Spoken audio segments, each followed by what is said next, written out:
Hey guys, it's Harper for the series premiere of the new ABC show, The Good Doctor. This is Season 1, Episode 1, Burnt Food. And what The Good Doctor is essentially about is we center on this character of Shawn Murphy, who is a autistic, man who he also is extremely smart. He has savant syndrome, and he's able to save the life of another doctor, and when this hospital is kind of low on staff, they all kind of contemplate if they actually want to possibly employ him despite his disability, and that's really all I have to say. So, The Good Doctor, I was definitely very interested in the show for a couple of reasons. One, I do know that this show, I believe, was a Korean drama, and I heard it was actually very successful. I know they also made into a movie a couple years back.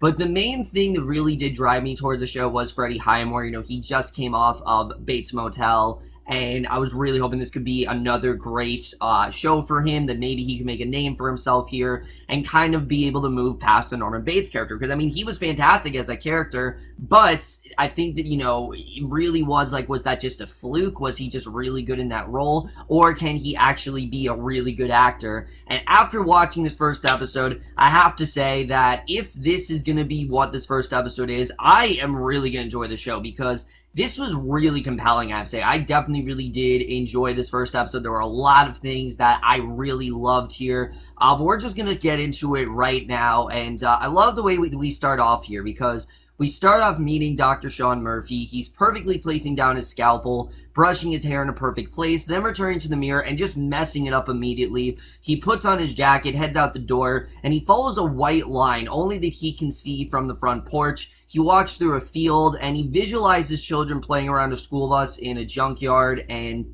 a soccer ball then lands at his feet. He has flashbacks to when he was actually being bullied and beaten, and his friend looks on everyone abusing him, and he gives the ball back and travels by bus to San Jose Airport, where he stands and absorbs all the sounds and noises around him, and he holds a piece of cloth in his hand, and as an accident occurs, a young boy falls to the ground bleeding. Someone rushes over, claiming to be a doctor, and out of nowhere, he tells him that he's killing the boy, and the doctor disagrees, so Shawn tells him that he would be in the right place if his patient was an adult, but he's a boy, and he needs to put the pressure higher up. So you can tell that Shawn really knows what he's doing here, and he walks up, he takes over, realizing he has glass in his belly, but says that he will be fine, and introduce himself as Dr. Shawn Murphy, a surgical resident at San Jose St. Bonaventure Hospital. So immediately, you're really intrigued by this character, the way that he just goes to this little boy's aid immediately. You don't know if he's actually qualified to do what he does, but it's pretty clear that, yeah, he definitely has some idea of what he's doing, and I thought this was definitely a very interesting introduction, the way they, the way we met this character here. So from there, we cut to the hospital, and we meet Dr. Horace Andrews, and he talks about autism, describes it to his colleagues, and asks if it sounds like he's describing a surgeon, because, autism, there are all kinds of different forms. Sometimes they have difficulty interacting with other people, difficulty really fully comprehending things, and Dr. Aaron Glassman says he isn't Rain Man, and as he is high-functioning and capable of living on his own and managing his own affairs. It's more of like an atypical sort of autism, and Aaron asks if it's necessary to have a special meeting with the board of directors, questioning his hiring of a doctor with autism, and he's told to stop taking this so personal. Aaron is reminded that it is his hospital, but the money it takes it to run comes from the foundation she controls, so they are ordered to play nice. And Aaron is then told to justify his decision for slipping him past the board. And Aaron talks about how he actually met Shawn when he was 14, and yet he does have autism, but he also has savant syndrome, having genius skills in several areas, and he sees and analyzes things in ways really none of them could comprehend. So besides the fact that on the surface level, yes, he is a bit below their intelligence level, he also is very much above it, and basically, he says that these are assets for any doctor, particularly a surgeon, and Andrew plays it off that Aaron only hired him because Shawn is like a son to him, and I really loved this character, I have to say, of Aaron. I thought he was definitely one of the more compelling characters of this episode, but Basically, Jessica Preston silences him with a crude comment, and, basically that there's no way they can hire him. It just is not possible. And we then meet the character of Dr. Jared Unger, and he's rudely woken by a doctor who's in search of Claire Bound because Melendez wants to operate on a patient, but Claire hasn't gotten the consent forms done. And as soon as she walks out, Claire then pops up from under the blankets, says she is just a bitch because she doesn't like him. And this whole plot line wasn't really all that into. I'll get more into that when we get to the problems of this show, but he feels it's silly that they're hiding their relation, but she admits they don't have a relationship. It's just sex, and but if he wants people to know he's screwing her, she tells him to just go for it. So immediately you can just tell this is more of a relationship of convenience. It's not really anything more than that to her. She's just kind of having sex with him, and that's really all it is. And again, there's not really much else going on there. So meanwhile, back at the airport, Shawn then realizes that the boy's veins are actually popping in one arm, and again, the doctor doesn't believe him. He explains that the left arm's in distress and asks if someone has a sharp knife, and when no one has one, he actually tells the doctor to start CPR as he's going to stop breathing soon, and then walks away. So again, it really seems like Shawn knows what he's doing here. He really does seem qualified. He seems like he has a very good idea of actually how to help these patients, and it doesn't really seem like there needs to be much of a decision because it seems like he really is all good on his own, and we definitely do see that very well here. Claire then meets with the patient and asks him to sign a consent form. When he tells her that he isn't scared, she said that he should be, and begins to explain how they're going to cut his chest open, stop his heart, repair it, and then restart it. And he says that he wants a second opinion, but she continues to ramble about how he's preparing to say goodbye, possibly forever, to his children. And I like that she just bluntly told him like what's going to happen. I mean, there are different ways to handle these sort of things. It's a very delicate matter, but you can tell that she's very straightforward. Like, she's not, she's just giving it to him straight that, yeah, this is most likely you're going to die here. So she says she's telling him all this because she can't deal with lies. So if he is honest, she can help him, and he finally admits that he is, in fact, scared. He doesn't want to really go through something like this. I mean, he knows he's saying goodbye to his children. He knows the surgery might not work out for him. I thought Claire as well was a really great character. I really like what we got with her, but Shawn walks up to a security guard, asks for a knife, and when he scoffs at him, Shawn says he needs a narrow tube, high-proof alcohol tape, and the guard then wishes him luck with that, but says he's not going to give him a knife. And Shawn says it's a medical emergency and asks for the knife he sees at the top of the sharp object bin. So when the guard refused again, Shawn just grabs it. He runs, but he's tackled by two other guards as the first one calls him an idiot, and the boy's mother then rushes up to tell them that Shawn is actually trying to save her son's life. And I like that she actually was in defense of Shawn. She saw that, yeah, this kid knows what he's doing. I mean, sure, maybe he is a little bit different than all of us, but he definitely has an experience here, and he really could be the sole reason that my son does recover. And I really did like that. So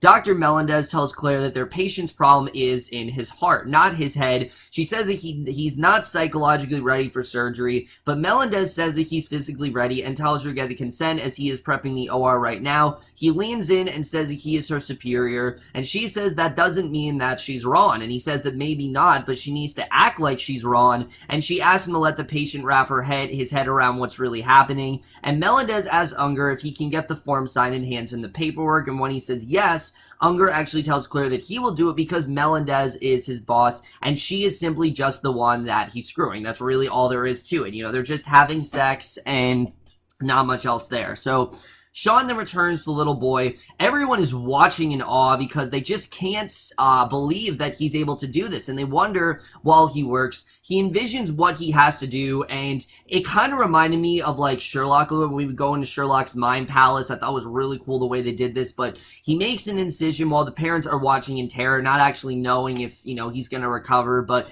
the doctor's impressed that Shawn actually created a homemade one-way valve and says that Shawn saved his life, and people clap as the parents do hug Shawn, and this really does show that this kid knows what he's doing. He's very good with operating. He really does seem like he knows how to save this boy's life, and this is why he could be a real asset to the team. So Aaron then calls Shawn, who hasn't arrived yet. He tells Jessica that what she said was disrespectful and a mistake, and when she made that comment about Andrew's nephew, he reminds her the only reason she was in the room is because her grandfather actually founded the hospital. So he really feels like she's not qualified for this at all. This was simply just a lineage sort of thing, and that's it. And she should fear the board of directors. And she tells him to not make this debate personal, because if he does, he will lose. And that's just kind of how it's gonna go. So in the ambulance, Shawn is then happy they're on their way to the St. Bonaventure Hospital. He observes the parents holding their boy's hands, and he has flashbacks of them petting his rabbit while his father complains that he can't act like a normal human being.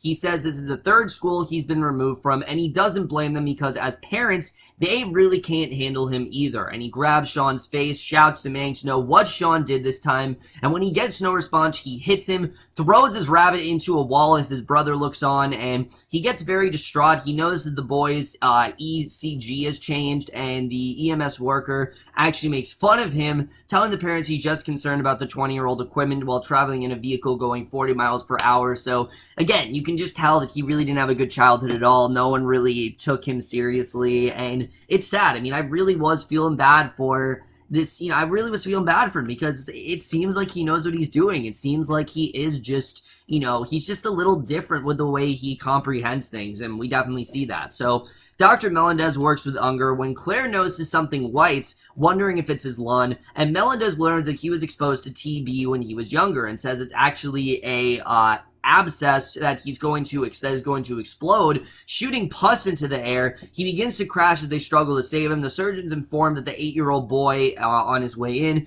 and tells Claire that he doesn't need her and the patient will be fine, and sends her to deal with the trauma patient coming in. So as she takes in the new patient, Shawn doesn't have any ID, but he is insistent that it is in his heart. He doesn't need the ID because he knows very well what he's doing, and she says that he's fine, and if he doesn't contain himself, she will have him removed from the building. And she rushes off to the OR, and while he attempts to run after her, security then locks him out of the hospital. So in the operating room, some of the surgeons are impressed with how Shawn actually saved him, still having no idea who he is or where he's really come from. So Claire suggests having an ECG done on him, but the surgeon says that based on his stats, his answer is no. Wondering if he missed anything, Claire says no. Shawn tries every door to get into the hospital, but security then stops him at every entrance, and as he stands in the pouring rain, he looks up. He remembers actually hearing the doctor, and at first he can't really, put into words how he feels, but Aaron says the rabbit's dead, and a young Shawn says everything smells different when it rains. Aaron suggested they bury the rabbit, and Shawn gets upset, saying the rabbit cannot go to heaven because he needs him there, and his brother promises nothing like this will happen to them again, as they are not going home. They have each other, and that is all they need. And you get the sense that his brother really did understand it. He actually was very supportive, as well as Aaron, and things do seem to be looking up for Shawn here. So back in the boardroom, Dr. Andrew says they cannot have a surgeon who doesn't communicate, and he needs sympathy and empathy, questioning if Dr. Murphy can do that when he cannot even be relied upon to show up for a job interview, which he didn't. And he wants to know if there are any other young surgeons that don't have his issues, and Aaron tells him no, and they should hire him because he's qualified and because he's different, reminding him how long ago it was that they couldn't hire a black person nor a woman. And I did feel that Aaron had a really good point here. It is kind of on the same level as that. Sure, his intelligence level may be a little bit different, but he is in fact qualified. We've seen that he does very well know what he's doing, and he definitely can help out this team. And he says if they hire Shawn, they give hope to those people with limitations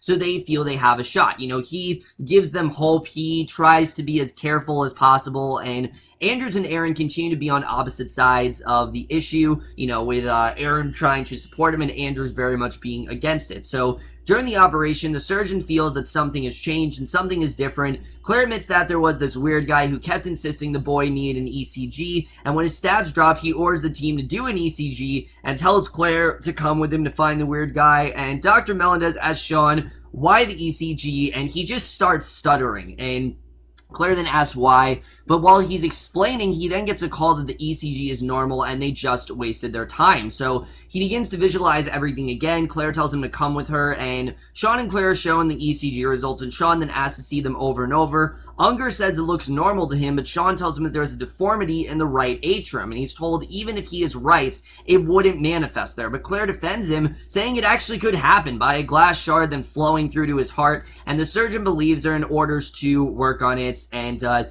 board director directors then vote on whether they should hire Shawn. Before the vote is final, the receptionist then bursts in and tells them to look on any media site, and it actually shows Shawn save the boy, and apparently he actually is one of their doctors. So yeah, he definitely has experience, and they learn that the boy is actually in OR2, and Dr. Melendez isn't sure he will make it, and Aaron and Jessica then watch from the observation room. He tells her he isn't always going to be there to protect her because everyone loses eventually, and I love that scene. You can tell that Aaron, again, he doesn't feel like Jessica's qualified, he doesn't really like her, and he doesn't feel like, he can protect her any longer. You get the sense that he's one of the only reasons why she's really still in charge here, but that doesn't seem like it's gonna last very long, and I definitely did like seeing. I thought that was definitely a really great scene. But you can also tell that he also was kind of a friend to her, and I definitely did like the way all of that was done. So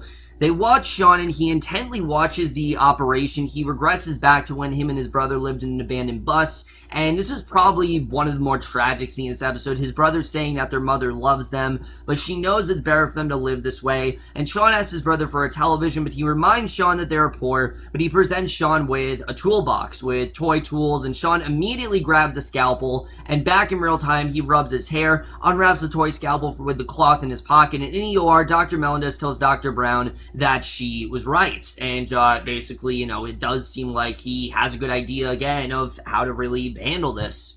So Aaron then joins Shawn in the cafeteria, saying that he saved that boy's life, and Shawn says his name is Adam, and he's hungry, and Aaron tells him that the board reconvenes in 45 minutes, and asks Shawn to stay there until he gets back. So Shawn agrees, thoroughly enjoying his food, realizing that he actually might have a real shot here, and Aaron then speaks to Melendez, who says thankfully there is a cure for time, and stupidly called experience, and Shawn suffers from a bad deficit, and he says that he would like his help, and when he doesn't think that he will get his help, he wants to know what the story is with this kid and why it's actually so important for him, reminding him that making things personal is a sure way to screw things up. And, when you are a doctor, you can't have a personal connection to, like, one of the patients. And Aaron then walks away. Melendez then asks Jessica if she's proud or disappointed. She doesn't want to pick either, and then they kiss. So, these two are clearly in some sort of a relationship. I really could care less, but Claire then sits with Shawn, feeling that he's curious about the place and the people, but Shawn says that Aaron gave him a map of the place. He found out the rest online. He wants to know why she was rude to him when they met, and then nice him the second time. And I like that they brought this up, because at first I didn't understand, like, why she was so forgiving, but why is she now trying to be his friend? And he wants to know which time she was pretending, and they're interrupted by Aaron, who informs that the boardroom is ready. So he doesn't get that answer here, but I do think we're going to eventually find out. And Dr. Andrews returns furious because the decision was already made. Aaron says if he proves to be less than excellent, Andrews continues to complain. Aaron says he would love to make him happy and hire anyone who never makes a mistake, and he asks if Aaron can accept that he will make mistakes none of the rest of them will make, because it won't be him who actually pays the price. And Aaron says if Shawn doesn't live up to everything he knows he can do, he will be immediately released and he will resign his position as president of the hospital. And the board then asks to hear from Shawn before they decide his fate, and when asked why he wants to become a surgeon, he goes back to his youth, and he's talking to his brother, and a bunch of boys then broke into a garage where they're climbing over an old vehicle, and his brother loses footing, falls far below onto the concrete floor, and he looks down in utter disbelief. I don't know if he performed surgery on him or whatever, but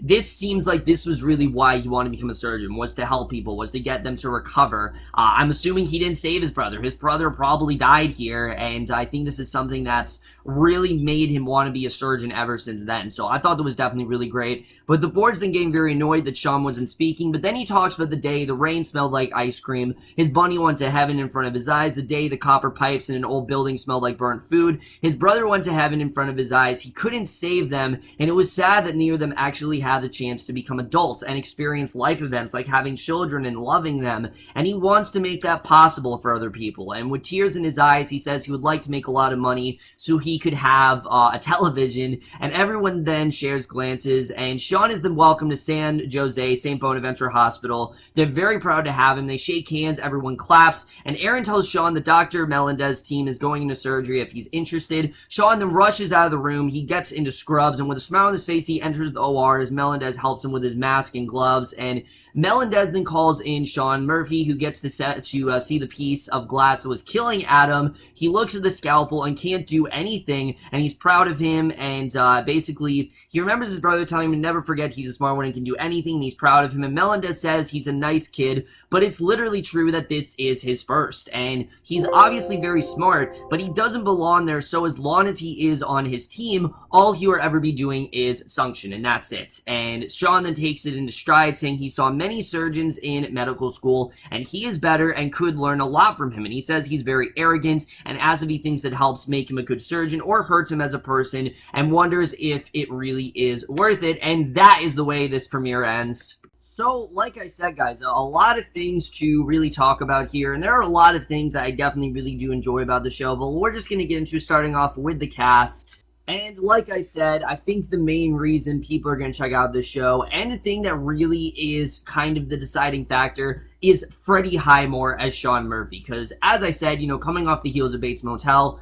I was really hoping that this wasn't like a fluke for him, that it wasn't just, oh, he was just happened to be really good as Norman Bates, but he's not really all that great. No, he was fantastic in this role. I really loved this character, and I thought Highmore just really advanced our likability and also our emotional connection to this character. This is just a doctor who really wants to be accepted and wants to be understood. He wants to put himself out there. But when we get to the end of the episode and we now see sort of what he's gone through and the fact that he wants everyone, you know, to live, and he wants everyone to be able to, you know, enjoy adulthood, I thought was really powerful, and I thought Freddie Highmore did an incredible job as this character. I really love what he did here. He was really likable, and at the same, you really do feel bad for him, and you can really tell, like, what he's going through, and sure, he may not be on our intelligence level, but he also looks at things in a very different way than most people do, and I really did love him here. He was absolutely fantastic, and